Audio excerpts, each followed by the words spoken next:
So today we're looking in the text Nirvana Shatakam. We're made it here all the way to verse 5.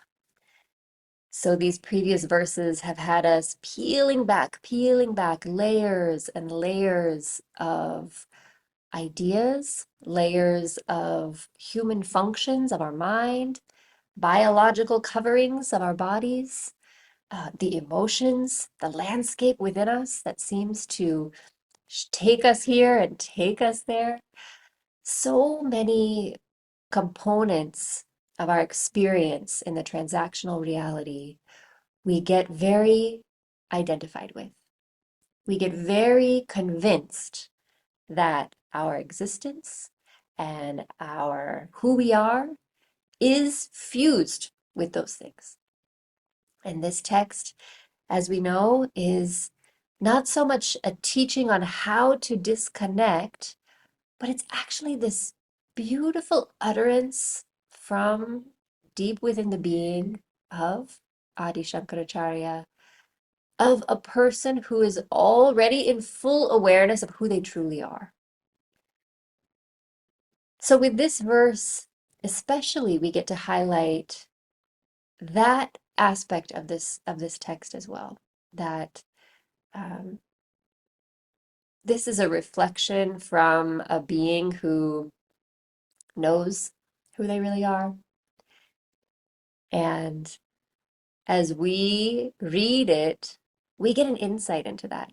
We get to play with that thinking, play with that way of being, and ask ourselves, what happens when I try on that idea? What happens when I entertain the possibility that maybe I'm not all these things I think I am? And like that, some insight emerges. So we're starting here with verse 5, and this verse takes us through negating the identifications, the associations that we carry with us throughout our lifetime. And it asks us to look at all of these connections, these web of tethers we have to the people, to the places, to the communities all around us. And we get to ask ourselves the question of how firm are those? How real are those truly? And are they the definition of who we are? So let's first begin by looking at this verse, verse 5. I'll share a slide with you here so you can read what that verse is.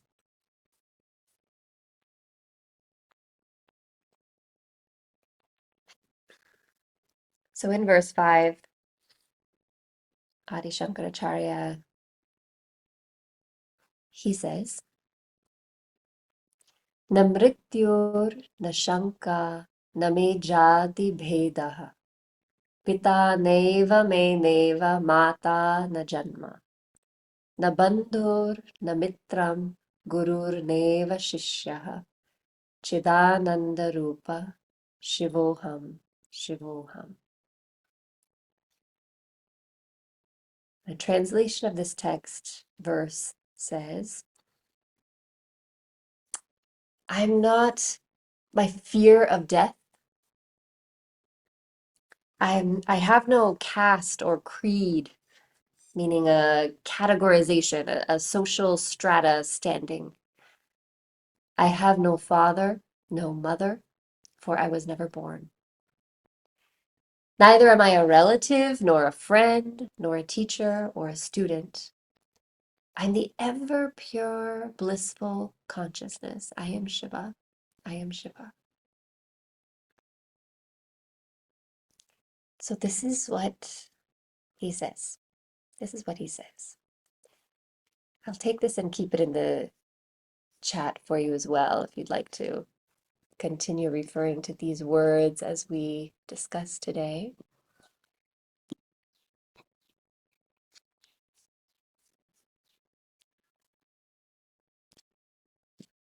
All right. So, as we reach the end of these 5 verses, the structure of the Nirvana Shatakam is 6 verses. Shat, 6. It's 6 verses, and the first 5, and we're in the 5th of those first 5, they are this process of negating, pointing out each and everything that is who we are not. And finally, in the sixth verse, he's going to give some expression, just a few beautiful lines describing what we truly are. And that we'll encounter next time.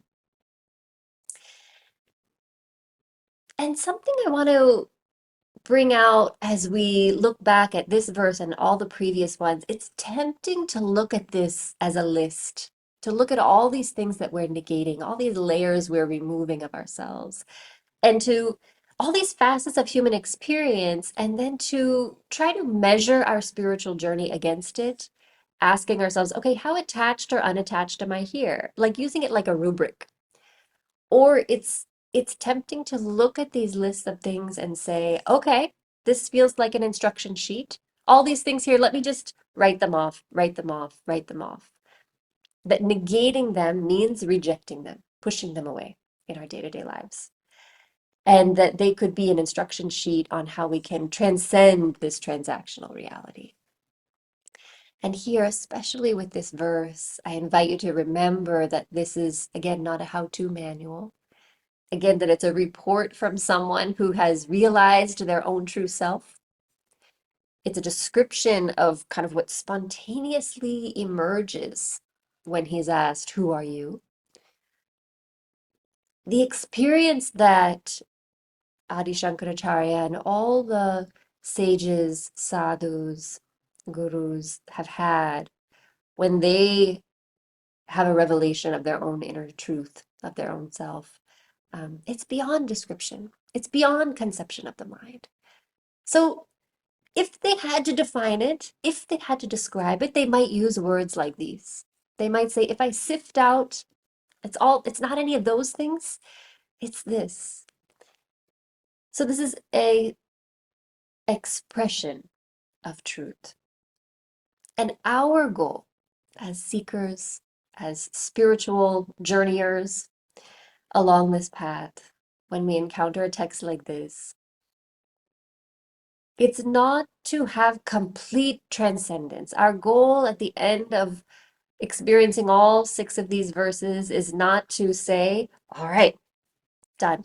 I've transcended. I'm over it all. I'm done with it all. I can understand it. Finished. Actually, our goal in the in-between, our goal along this spiritual path is to have a little more ease in our transactional reality, in the way that we're functioning in this day-to-day world. I'm sharing this so that we refine our expectations, that we pace ourselves, that we have patience, that we don't bypass, spiritually bypassing things, artificially pushing things away, that we give ourselves time for this intellectual understanding, the practice that we have to land in our knowing, and then we experiment with it in our day-to-day lives. What now ripple effect does that have in my transactional reality? Can I find more ease? Can I find more peace right here as I am right now? And this verse, verse 5, gives us a wide opportunity for that, which we'll explore today. So these descriptions in this verse are of all those associations that we have. And we get stuck in them. And how do we get stuck in them? The first line he says is the fear of death. He says he's beyond a fear of death.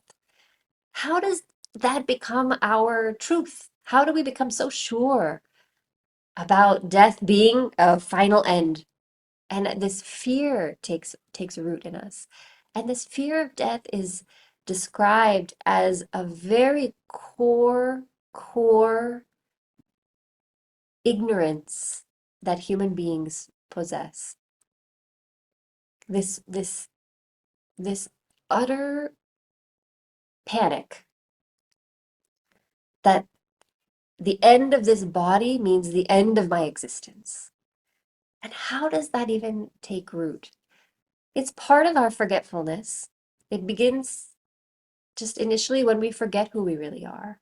but it's reinforced throughout our lifetimes. We're told every from the very beginning, we're told you were born and you came to earth, life began. We celebrate our birthdays, we mark our growth on the wall.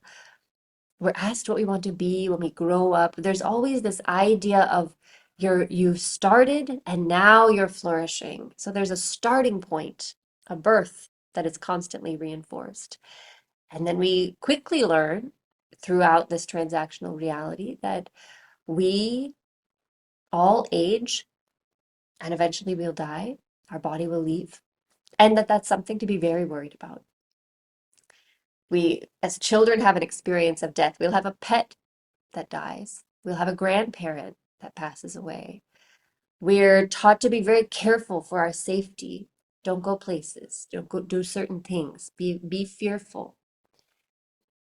In our middle age, in our elder time, we start to worry about showing our age. We're worried about cosmetically and physically how we can stay youthful, how we can stay beautiful, looking young.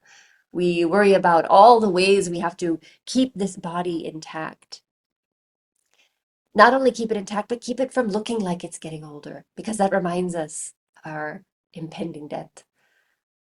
And as we're elders, they're constantly a worry takes place in them, a fear.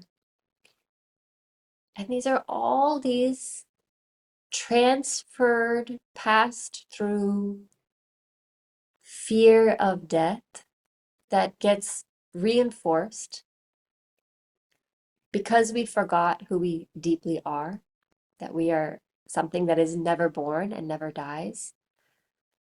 But this body emerges around us and dissolves back into the earth, and then another form takes shape and again resolves again. So it sounds maybe dramatic, or it sounds excessive, but many of our life choices, the ways that we react to the world, the feelings we have and ideas we have about ourselves and others, our general sense of unease stems from this deeply rooted fear of our own death. We really truly believe there's a part of us, even when we're hearing these texts and studying these things, there is a part of us that really does believe that our existence is temporal, is finite, that it started and it's going to end. And of course, biologically, it's true. Of course, this body created, lived, and will eventually return back. So that is very much true. But this piece of our eternal existence is forgotten and covered up by this fear. So let's just pause together for a moment and just entertain with me the idea that your existence is not snuffed out by death. And if you want, you can take a few breaths and just allow yourself to imagine that this body was at one time not there, then it grew, it's serving you now, and eventually this body will disintegrate. But that there is this conscious presence that was there before, that is awake and aware inside of you now, and that even when this body returns to the earth, back to its elements, this consciousness remains.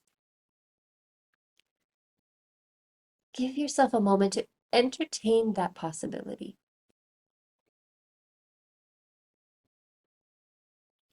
And notice that one thing that emerges when we entertain this possibility is that this kernel of fear within us can soften.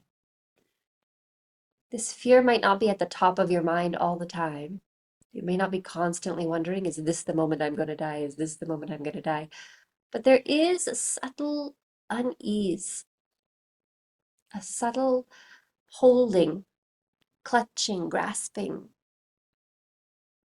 to this version of life and transactional reality. And so entertaining this idea that we are beyond birth and death softens that a little. And do you feel when you entertain that idea a relaxing, not just a muscles relaxing, but a relaxing of something a little deeper, a fear, a relief from that fear?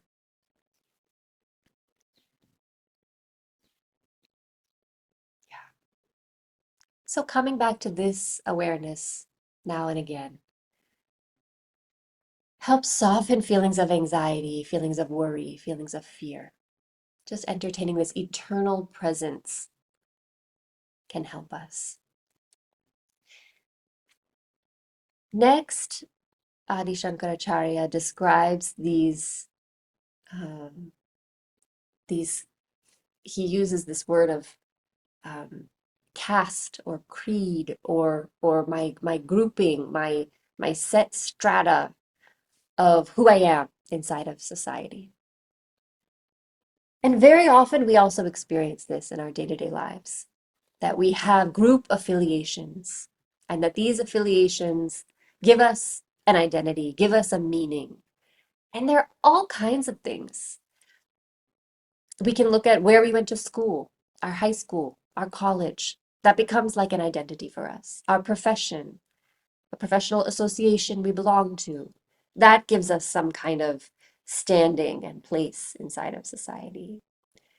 We look at our ancestry, where our parents, where our ancestors were originally from, and where they traveled throughout the world, and how they've ended up here, our region, our language, our culture, where we grew up, even our economic status. I am a working class person. I am a very wealthy 1% person. I am somewhere in between. All these things give us some kind of landing, some kind of platform inside of this society. Our political affiliations, our different, our religion, all these things give us some box inside of society that when we tell others about it, they automatically feel like they can download a whole set of descriptions about us, a whole understanding about us, who we are, this one point. I am in this group, and suddenly that downloads a whole set of who we are. Even for us, we feel comforted and secure and a sense of self, knowing these are the boxes that apply to me. These are what I fit in. We can feel proud about them, proud of our heritage, proud of our profession, proud of, of where we come from.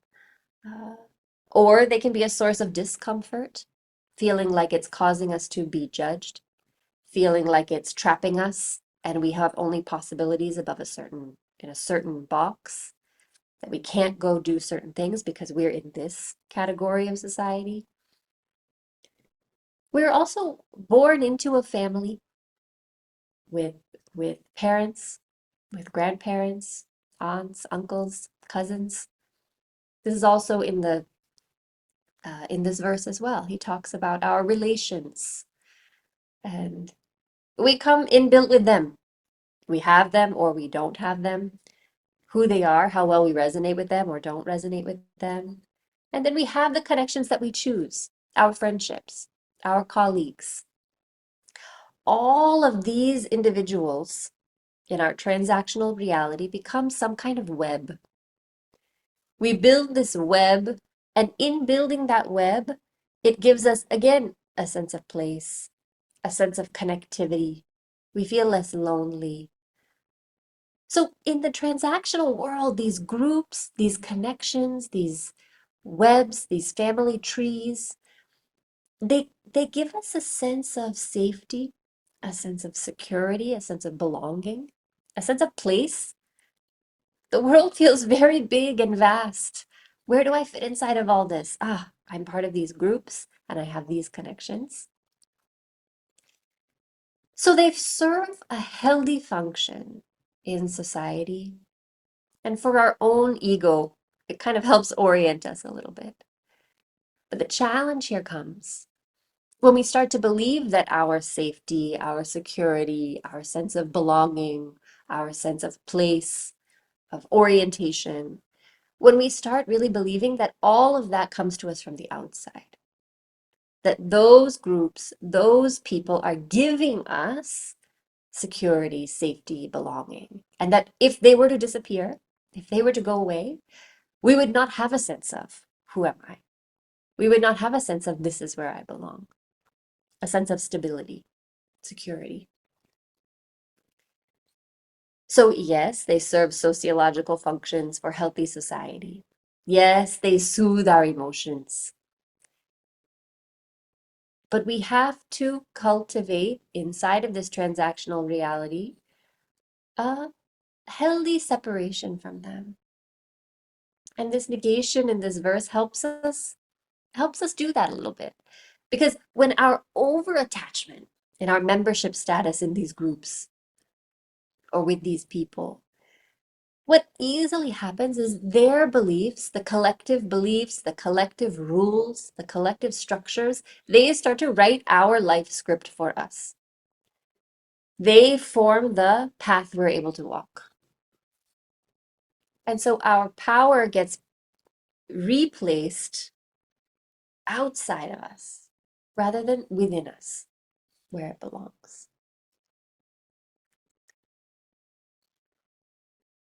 He also says in this verse that because we were never born, we never die, even our parents don't define us. So many things, so many of us have a strength and a support with our parents. We look to them for reassurance, for guidance at certain points in our lives. Others have very fraught relationships with their parents or a lack of relationship with parents for various circumstances. And so they feel something is missing, or so they feel it's very contentious, or they have to rebel or push against them. So a lot of tangle mess happens when the parents are seen as a source of who I am. I am so and so's son, daughter. So again, we're asked to take a step back, bring a little breathing room. And why are we bringing that breathing room? Because again, we are that continuous consciousness. We are that underlying consciousness present, whether we are in the group or not, whether we have the friend or not, whether we have a parent or not. We are undefined by them. So again, let's pause together for a moment and entertain this idea, especially with these attributes described in this verse, that until they become an expression of our knowing, and this is the very key place to keep coming back to the memory that these negations are an expression of someone who knows the self. This is not a recommendation or an instruction to abandon your friendships, then leave your parents wherever they are, to unplug from society and just run away from it all, renounce it all artificially so that you can be with your own self. That's not at all the call here. They're saying that in the transactional reality, we can bring a little space, reclaim a little of our freedom, that inner peace and ease. And eventually, when we discover that deepest truth, we will see that we are connected with these things, but we are beyond them as well. We are transcendent as well as present inside of these relationships. So we are timeless beyond these social and family connections that we may or may not have. But we can now engage in them in new ways when we begin to contemplate that I am the self who's having these associations. When we live fused with these associations, we feel quite limited. Our life is determined by what our heritage, our characteristics, our class status, culture, race, religion, what definition the world gives it, we are limited to that identity. But when we step back and come home to our deepest self, we reclaim a sense of freedom. We're free to write new scripts. We're free to see ourselves as empowered and creative, authentic to our own self as we determine our future. When we are so tightly locked into these identities of groups, class, we feel separated. There's a lot of divisions now from other groups. We feel there are these sharp and clear lines. We are in, we are out. They divide people according to these characteristics. And so we try to fit into the groups and we try to distance ourselves from the ones who don't belong with us. But what happens when we come back to the self and then look at these associations is this sense of oneness emerges.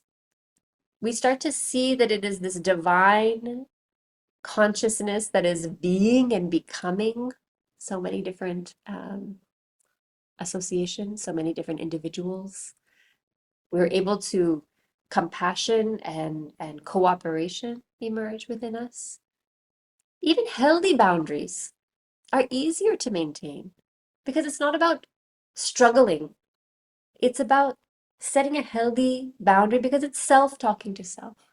So these are examples of the kind of things that emerge that support us in the transactional reality when we keep coming back to the self.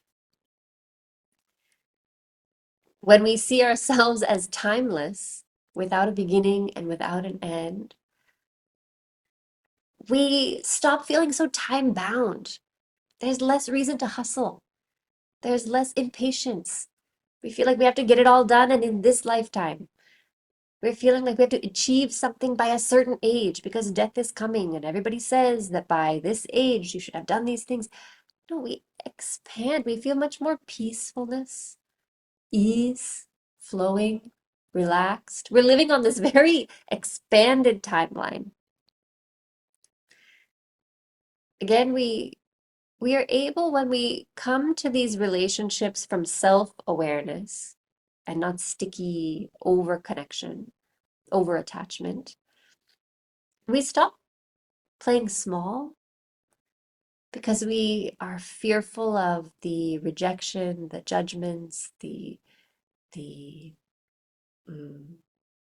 overstepping other people's expectations.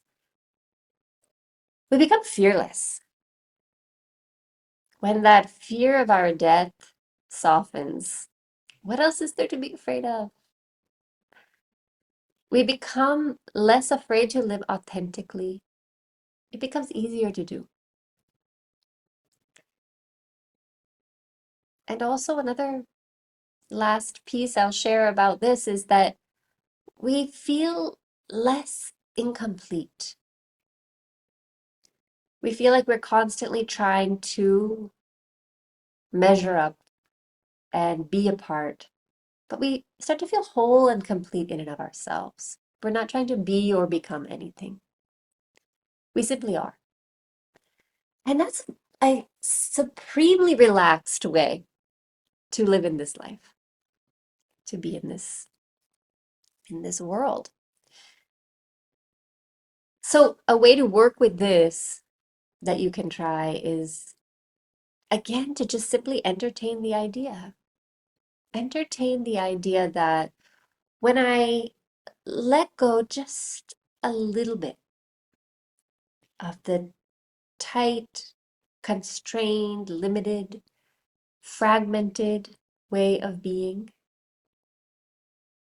I can step into this more expansive, peaceful, fearless, loving state of being.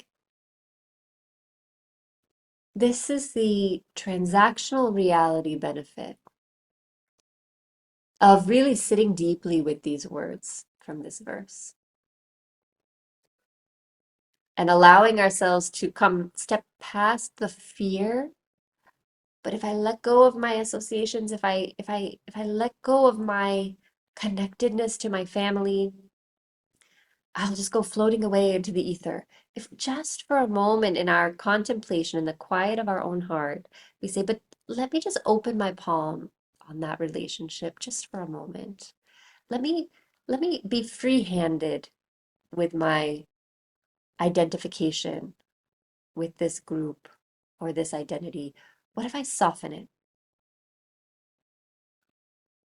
How now do I come back to my very same life and situation and relationships and responsibilities in society, obligations, roles that I play? How do I come back to them different?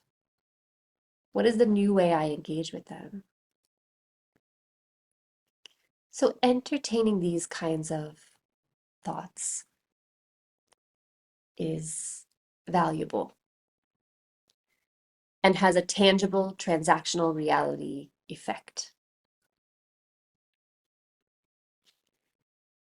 I'll share that I experienced in my life a it was almost like this exact entire text verse. I experienced a real life transactional version. It was like an illustrated version in my life of this exact experience. And this wisdom of being able to come back to the self was what became a new kind of pillar for me at that time. When I guess now it was 13 or 14 years ago, I got married and moved to India. And it was like a light switch in change of life. Mm. And maybe you've had this when you've maybe relocated somewhere else or faced a big life change. But suddenly, literally overnight, I found myself away from my family of birth, in a place, a new region, a new climate, a new language, a new food, a new culture, a new extended family. We lived in a joint family, so I had my in-laws and my new husband. Um, all of my old identities were now meaningless. Whatever I had grasped onto before, I'm a girl who rides her bicycle to the organic grocery store and then to the farmer's market every day. And when I tell you that, that should mean something about me. And I like that identity. Gone. Because it's way too hot to ride a bicycle here for me. And the traffic was too crazy. So that identity was just finished. I had an identity. I have a spiritual school that I go to, and I do seva there. And I'm a valued member of that community, and people know me and they appreciate me for what I do. Gone. No one here knew anything about that. There was no place for me to do that. So now that sense of who I am and what I am in the world, and that was giving me a sense of security, a sense of place, had disappeared. Now what to hold on to? I was also in a new cultural setup. Whereas I didn't know, it was like I didn't know what that meant. What is our social status here? And someone would try to explain to me, but I didn't have downloaded all the backup nuances, the stereotypes, the historical relationships between these kinds of groups. And yet suddenly now I was an honorary member of one. I didn't even know what the boundaries or lines were of that group, but I was there. So, like this, uh, it can be incredibly disorienting and incredibly troubling. If my identity was fused with everything I was and had and who I knew and where I went and all of that, and now it's quite literally entirely wiped away and now placed in a new one, which I don't know how to read and understand. That could be really, a person could crumble inside of that kind of ego break. But because I had been a student of this kind of wisdom and this kind of teaching, I knew there was one thing that could be held on to, and that is the self. And so every day I would keep reminding myself that there is a constant presence inside of me that was there then, that is there now, that is there tomorrow, that is there in the next lifetime when I wake up coming from some other womb in some other place, maybe in some other form of body, who knows? Coming back to that, I am the self, I am the self, I am the self. That becomes a pillar of stability. And so, like that, I was very grateful because it's very hard to break sometimes these associations, these connections. So, I was grateful for the outer crack that the only option I had at that point was to come back to the self, come back to the self, come back to the self. And then have a clean slate to now engage new identities, new connections, new social structures. But now I had the freedom of a little bit of space to be established in who I truly am, and now I'm engaging with this world. So it was an incredible period of time. And you don't have to pick up your bag and move to Peru or move to Antarctica to have that experience of the break and the rediscovering. You can do it right where you are. And again, you may have had an experience like this where life switched in a moment, causing you to redefine yourself. And that's an opportunity to redefine ourselves according to our deepest self. So I wanted to share that story because as I read this verse, I think, yeah, I lived the children's book illustrated version of this this exact verse. And I know how it felt, and I know how it feels to have the self to hold on to. Yeah. The last line in this verse, at Adi Shankaracharya finally negates our friends, our associates. The last line he says, I'm not, my friends. I am not a teacher or a student. And guru and shishya are the last two words that are negated. This whole journey that we've been on. Maybe you've been with us for these whole verses, but this whole 5-verse journey that he's taken us on, the last two things to be negated is guru and shishya. And I find that so uh, so profound. The reminder, what I feel in this reminder as I sit with that, we already have had in previous verses where we negate things that we thought were essentially eternal, dharma, moksha, Vedas, all these things that we thought we would never let go of on this journey. Adi Shankaracharya says, and you even let go of those. And the last thing that we turn our gaze to and let go of is this idea of being a student, being a teacher.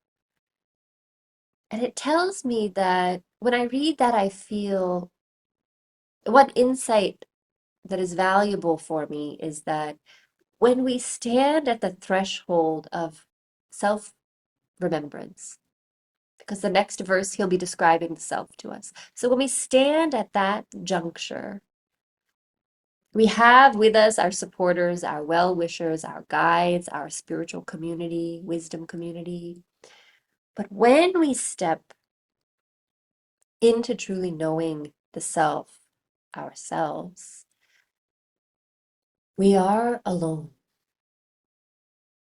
because we dissolve into that oneness. And so this final fifth line, fifth verse, final line,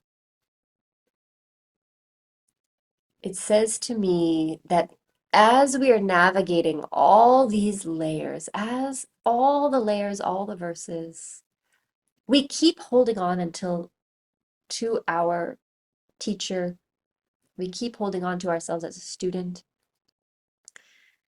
And that relationship brings us to this brink of self-recognition.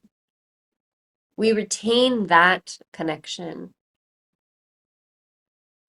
It's an okay kind of um, attachment to have.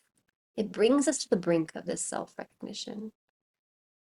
And yet, even this construct of a lineage and a parampara and teacher and student, even this has to be set aside to make that final leap. We've talked also about how the true guru in other series, we've talked about how a true guru leads us to discover our own inner guru. Because only our own inner awakening, it's an awakening from within. The teacher can't do it for us, an awakening from within. And no guide can really take us there. Finally, the last step. So when we cross that bridge to awakening, we have to do it alone. It can't be transmitted. It can't even be described. So I let that land with me as well. That I hold on to this teacher-student, this teacher-student relationship that exists to help me get to the brink. But I also hold that softly. I also hold it softly. And because I know I'm not there, I'm not established in the self. So I still need my teacher-student setup. But I just know that one day that also will dissolve. That also will be fully submerged in the ocean of oneness, non-duality, Advaita. So that again helps me have a healthy relationship even as a student and a teacher. I keep a little spaciousness there also.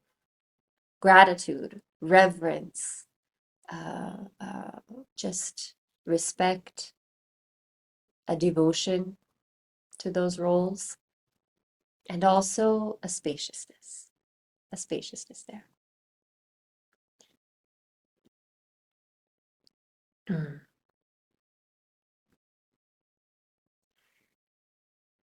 So with this, the review of verse 5 closes. This is the arc we've had so far for these 5 verses.